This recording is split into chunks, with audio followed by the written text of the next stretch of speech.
अध्यक्ष महोदय, महाराष्ट्र शासन व NDDB म्हणजे नॅशनल डेअरी डेव्हलपमेंट बोर्ड यांच्यात सन 2013 मध्ये एक करार झालेला, ज्याच्यामध्ये विदर्भ आणि मराठवाड्यातील दुष्काळी भागात दुग्ध व्यवसाय विकासासाठी हा करार करण्यात आला होता.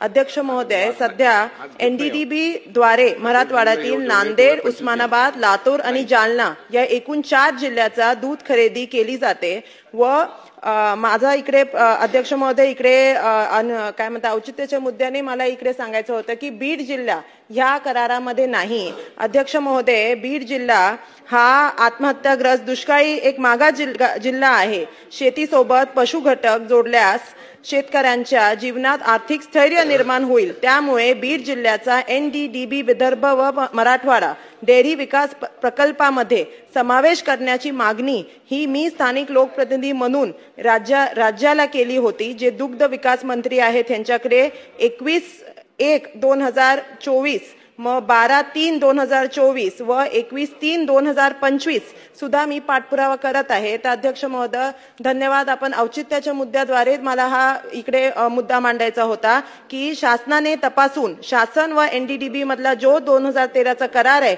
त्याच्यामध्ये बीड जिल्ह्याचा समावेश करावा ही विनंती. धन्यवाद.